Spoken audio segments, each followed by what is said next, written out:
हरे कृष्णा बच्चों, सुप्रभात। कैसे हैं आप सब? ठीक हैं? आज हम पढ़ेंगे पाठ 7 परीक्षा। क्या पढ़ेंगे? पाठ 7 परीक्षा। ये एक पौराणिक कथा है, मतलब ये एक पौराणिक कहानी है। ठीक है। प्राचीन काल में हस्तिनापुर नाम का एक राज्य था। क्या था? प्राचीन काल में मतलब पुराने समय में एक हस्तिनापुर नाम का एक राज्य था। वहाँ महाराज धृतराष्ट्र राज करते थे। वहाँ पे कौन से महाराज राज करते थे? धृतराष्ट्र। आपने ये महाभारत में से एक ये कथा है, तो इसको आपने अभी टीवी पर देखा होगा ना, है ना? उसी के संदर्भ में ये एक कथा है। ठीक है। धृतराष्ट्र के 100 पुत्र थे जो कौरव कहलाते थे। कितने पुत्र थे धृतराष्ट्र के? 100 पुत्र थे जो कौरव कहलाते थे। उनके सबसे बड़े पुत्र का नाम दुर्योधन था। क्या था उनके सबसे बड़े पुत्र का नाम? दुर्योधन। धृतराष्ट्र के छोटे भाई थे पांडु। क्या थे? धृतराष्ट्र के छोटे भाई पांडु। पांडु के 5 पुत्र थे। पांडु के कितने पुत्र थे? 5। युधिष्ठिर, भीम, अर्जुन, नकुल और सहदेव। क्या थे? युधिष्ठिर, भीम, अर्जुन, नकुल और सहदेव। युधिष्ठिर पांडवों और कौरवों में सबसे बड़े थे।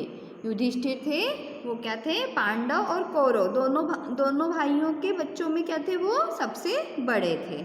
वे सभी भाइयों को बहुत प्यार करते थे। क्या करते थे? वे सभी भाइयों को बहुत प्यार करते थे। सब राजकुमार एक साथ खेलते और गुरु द्रोणाचार्य से शिक्षा प्राप्त करते थे। सभी राजकुमार क्या करते थे? एक साथ खेलते थे और गुरु द्रोणाचार्य से क्या करते थे? शिक्षा प्राप्त करते थे। गुरुजी समय समय पर राजकुमारों की परीक्षा लिया करते थे। गुरुजी भी क्या करते थे? समय समय पर राजकुमारों की परीक्षा लिया करते थे। हम भी आपको जब कक्षा में पढ़ाते हैं तो हम भी आपकी समय समय पर परीक्षा लेते हैं कि नहीं लेते हैं? उसी प्रकार उनके जो गुरु थे द्रोणाचार्य, वो भी उनकी समय समय पर परीक्षा लिया करते थे। एक दिन गुरु द्रोणाचार्य ने उन्हें एक पाठ में पढ़ाया। उनके गुरु द्रोणाचार्य ने उन्हें एक पाठ में पढ़ाया। सदा सच बोलो, क्रोध मत करो। क्या बताया?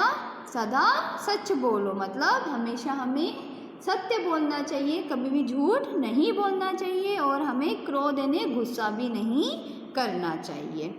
उन्होंने सभी राजकुमारों से अगले दिन पाठ याद करके आने के लिए कहा। उन्होंने क्या करा?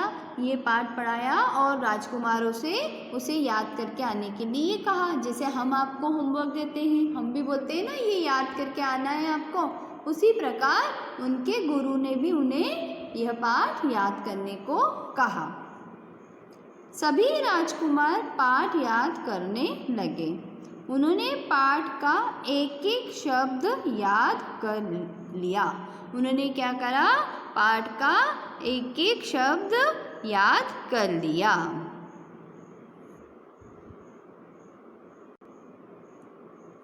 अगले दिन गुरुजी ने एक एक राजकुमार को पास बुलाकर पाठ सुना। अगले दिन क्या करा गुरुजी ने? एक एक राजकुमार को अपने पास बुलाकर पाठ सुना।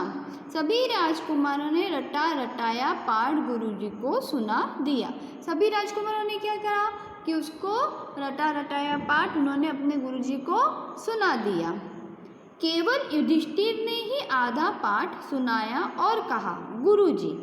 युधिष्ठिर ने क्या करा? केवल आधा पाठ ही सुनाया और कहा, गुरुजी मुझे अभी पूरा पाठ याद नहीं हुआ है।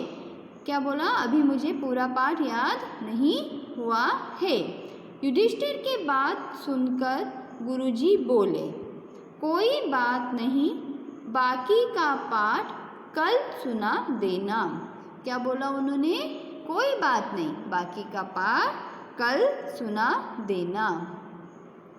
दूसरे दिन गुरुजी ने फिर युधिष्ठिर को बुलाया और पाठ सुनाने के लिए कहा।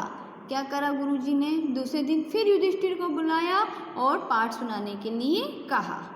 युधिष्ठिर पाठ न सुना सके। गुरुजी बोले।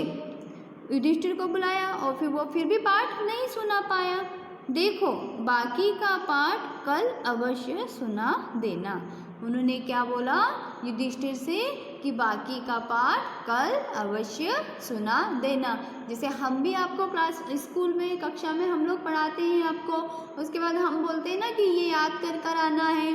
आप में से कुछ बच्चे पूरा भी याद कर लेते हैं और कुछ नहीं कर पाते, फिर हम भी बोलते हैं ना कि कल याद करके आना और सुनाना। उसी तरह उनके गुरु ने भी कहा कि कल आप ये पाठ अवश्य याद करके आना और हमें सुना देना। बच्चों, इसके आगे की कथा हम अगली कक्षा में पढ़ेंगे। धन्यवाद।